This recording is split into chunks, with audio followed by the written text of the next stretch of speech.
What do we expect from his trade market? The more and more we get to July 30th, the closer and closer we get. We're 14 days away. I still have no idea. I feel like I know less, honestly, than I did opening day about Garrett Crochet. The more and more I've seen him, the less I understand. Oh, also, Garrett Crochet, he's probably going to only throw 15 pitches in this game. So I think he's probably going to average around 99 with his fastball, right? Like, I mean, he's going to truly be able to let it go. He knows that there's not going to be a second inning for him. So, I mean, you should be able to see him light it up tonight. Anyways, the question I was trying to ask. Yeah, I mean, listen, I think we do have a lot more to learn. I think you're right. I think which teams are going to be very aggressive in their pursuit of starting pitching, which teams are going to be willing to give up a lot in their pursuit of starting pitching. I don't think it is a great leap to say that there are going to be a lot of teams looking for starting pitching, but it's the ones who go the extra mile that end up getting the player, right? And so we're going to find out which of those teams are chasing a talent like Garrett Crochet. But as you alluded to, what do each of those teams that are going to be looking for starting pitching think of what Garrett Crochet can do for them the second half of the season? Because while we can watch him pitch for the White Sox, and yeah, they've talked about how they're going to limit his workload, but we can look at what he's done so far and say, that's the kind of guy you want starting in a World Series game for you and being able to go 7 innings. Other teams are going to be like, well, can he? And would we be best served using him that way? It might be more of a future acquisition for a team that gets him if they think that they have to limit him so dramatically over the second half of this year. So if the White Sox are sitting there thinking, we've got an ace, a top-of-the-rotation starting pitcher, you should be giving us the return package that is in accordance with that value, is any other team out there going to be like, yeah, we'll give that to you because we think that too? Or are they going to be like, you're giving us a guy that we can only use for X innings the remainder of this season. Why would we be so willing to give all this stuff up? We're trying to win the World Series right now. I could see there being a disconnect. And I'm not saying there will be, but I could see there being one to the point where Garrett Crochet stays on the White Sox past the end of this month. But there's going to be a lot of talk and a lot of roller coastering in terms of rumors and national reports and stuff as we make our way to July 30th. And we're probably going to have this discussion through different lens multiple times over the next couple weeks. And to speak to that point, AJ's talking about the White Sox drafting a kid, and that's the focus of Chris Getz right now. Still on the MLB draft. Like, they haven't really concentrated on exclusive. We need to trade these players away. 14 days away, like you said, Sean. That's why I think Garrett Crochet, and the reasons you brought up too, Vinny, it's going to be really hard for the White Sox to trade him away in the 14 days they have left over because it hasn't been their single-minded focus. Now, if it was, hey, we need to trade Garrett Crochet and we have a month plus to do this, and we've had conversations with all these teams and we set up parameters with a couple of them, and then we can pull the trigger on that last day, cool. Got it. But their focus has been on this draft. And now after the draft is done today, then they can go, okay, let's get these people traded away. Let's concentrate on this. That's why I think it makes more sense what Vinny was saying to trade Garrett Crochet in the offseason and Luis Robert, because teams will have a little certainty of, okay, this is what his first year as a starting pitcher looks like, and this is how we can actually trade for him. This is the value we see in that guy, because now we have him for 2 full years. Even if he gets hurt, we still have the roll of the dice of at least he pitched that first full season. We know he can go 150 plus innings, and it's not a question. Not we're acquiring him and we don't know. Maybe he can go a couple more innings for us, but maybe we can't. So that's why I think it's going to be very hard for the White Sox to actually trade to the guy, because personally, I don't think they want to. Secondly, it's going to be very hard for them to get this done in all the time that they got to trade other people too. Like, they're looking to trade Fetty, and they're looking to trade other players on this team. He's got 14 days. It's still not a lot of time, Sean. We've been having conversations that he's been reporting on since June. It's plenty of time, Herb. I will push back on the idea that no one has thought about the trade deadline until right now. There have been conversations. We heard Chris Getz getting peppered regularly with phone calls way back before the draft started. I get what you're saying, and it's played out in the way that baseball in general has waited now until the draft is behind it to shift into that season, that trading season, right? But if you don't think these conversations have been happening leading up to this point, That's not correct. No, I didn't say that. The conversation's been happening. I said the single-minded focus is now on trading players away. Before it was, oh yeah, we got to trade these players, but also the draft's coming up. We need to talk about that and have our focus on the actual draft. Now it's okay. We can focus on the trades. And yes, they probably have parameters with other teams. But I don't think Chris Getz is calling these people and saying, what do you got for Garrett Crochet? I think these teams are calling Chris Getz. And now he's got to make a decision on, do I want to trade him? Is it worth enough? Do enough teams have interest in Garrett Crochet and the players available to get me the players I want on my team? And what I see is Garrett Crochet's true value, as Vinny was saying. Like, they might think of him as a bullpen guy and operate on that type of level instead of a top of the rotation guy that you can have for this pennant race. And to that point, too, talking about trading him in the offseason or not, I don't see the point of trading him in the offseason. If you can't trade him at this deadline, why wouldn't you want a Dylan Cease scenario where, hey, look how good this guy is in spring training. Hey, look, he had a full offseason. He's still the same guy. We expect him to do this on opening day. We expect him to do this in May. We expect him to do this in June. And hey, if we're still out of, if we're not competitive come July of the 2025 trade deadline, we could trade him again because, I mean, you'll have a year and a half of control. I don't know if there is a rush to trade Crochet, and I think that you're right that he's waiting. Getz is waiting for people to come to him. It's just all about getting that right package. What team do you think will end up acquiring him if they finally? What team is desperate enough? You have the Orioles and the Guardians fighting for the top spot in the American League. You have the Phillies currently at the top of the NL. Dodgers aren't too far behind them. We've heard some rumors from Bob, specifically linking the Yankees to Crochet, the Dodgers to Crochet, and the Padres to Crochet. Is it one of those three teams that maybe Bob's mentioned? Any of the other teams that are atop the heap? Certainly the answer is we'll see, but the Dodgers do stick out to me as a sensible landing spot because of the mix of desperation and the willingness to spend in various ways on top talent, right? The Dodgers, we know everything they did this offseason. It was outrageous, the amount of money they spent, the amount of talent they brought in, and while they are sitting at the top of their division, that pitching staff is in some dire straits at the moment. They got a lot of guys on the injured list, a lot of guys with long-term injuries, and you wonder, is it going to be a situation just like last year where here they are, the Dodgers, the best offense in baseball, and then they get to the playoffs and their pitching staff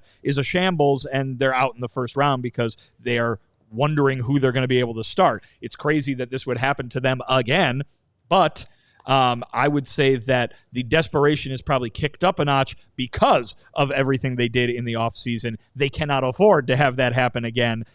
So I think their desire to add pitching will be very, very high. And given what they have invested in the short and long-term future of their team from outside their organization, perhaps they are more willing to spend more, right, to ensure that they will get to that end goal of winning the World Series.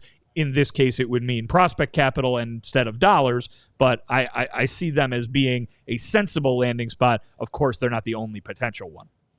I think it's the Orioles because what they experienced last year where they won the AL East and then quick exit out of the playoffs really quickly. And then this year, with all the injuries they've had, they can't, just sit back on their hands and just say, oh, maybe we'll get in, maybe we'll do some damage, and maybe Corbin will save us, and we'll have Grayson come as our number 2 and all that stuff. No, they got to throw caution to the wind. They can't play all the prospects that they have.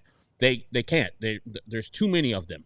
And so I think that Elias is going to push all his chips in and go for Garrett Crochet and say, hey, we just lost 5 of our last 6, including 5 in a row, a sweep by the Cubs at our home, and the Yankees, our biggest competitor in the AL East, took 2 out of 3 at our crib. We can't have that in the second half. So we got to push the pedal to the metal, and we got to make sure that we have our front of our rotation fortified. So when we do get into the playoffs, we can have a successful attempt at winning this World Series instead of leaving it to chance. I think every team in Major League should look at the 2021 White Sox as a template and saying, yeah, remember when they were hot? Look at them now.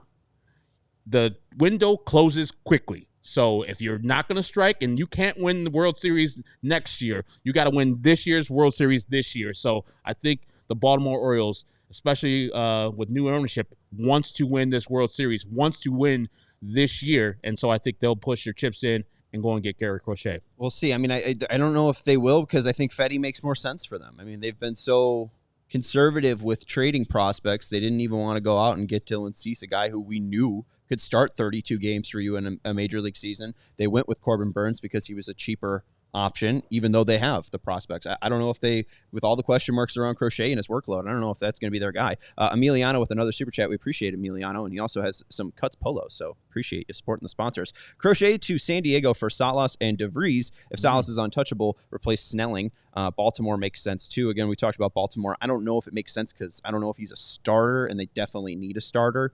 And then with San Diego, I think that's too expensive.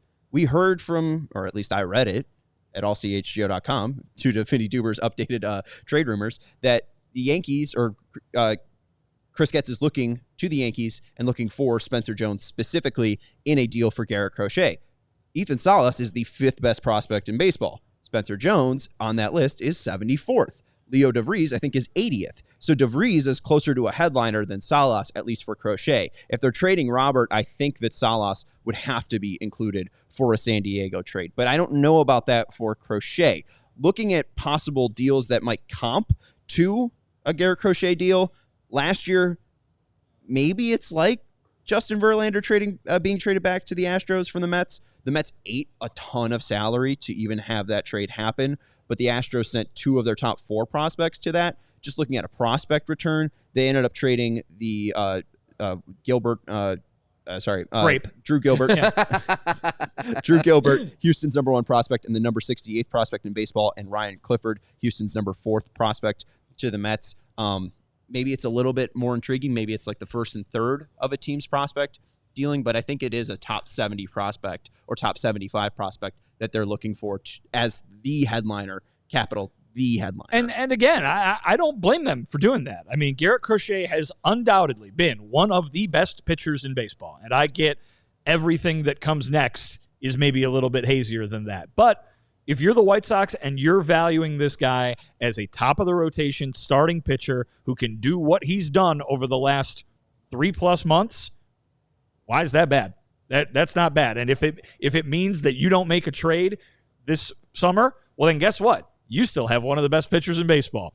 That's good for many reasons, chiefly that you could keep him on your team. But if that means they want to try to trade him in the winter, in the spring, next summer, those doors remain open to them. So you're absolutely right in saying there's no rush to trade him. This is exactly the conversation we had with them and Dylan Cease in the winter, and obviously it was 2-3 more months before they ended up actually trading him.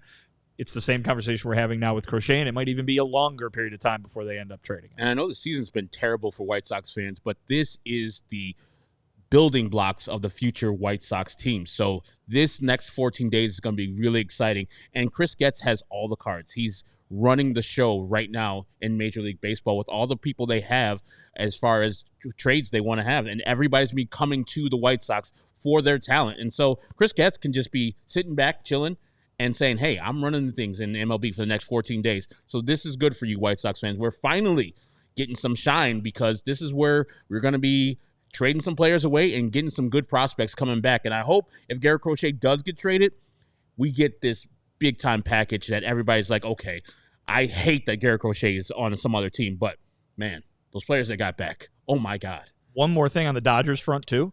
Dodgers need bullpen help as well. Yes. And so if we're all wondering, would a team get Garrett Crochet if he can't be a starter? Dodgers could use him in a few areas, to be quite honest. And, again, I'm not sure Garrett Crochet – I shouldn't say I'm not sure. I'm very confident that Garrett Crochet has no interest in pitching out of the bullpen for whatever team in the second half, but I'm sure he has a lot of interest in winning a World Series too. And so if that was the case, maybe that would be a little bit more interesting to him. I know Shohei's calling his GMs like, hey, get that man so I don't have to face him anymore. It seems convoluted though. Like, I know that Bob's mentioned an extension. Does he have to sign an extension before he's traded? He can't decline a trade. No, of course. So, not. I know, but if that scenario came up where they're like, we want to put you in the bullpen, Does he just have to accept that, or like if there's not an extension to guarantee him being a starter, like what like true? Can he advocate for himself? Can he actually truly push like I am going to be a starter? Besides speaking his mind, like I do think that it's a little short-sighted from Garrett and his agency to not look into an extension. If you want to be a starter, the White Sox can guarantee that you'll be a starter if you sign an extension. If you're traded to the Dodgers, they might put you in the bullpen. Yeah.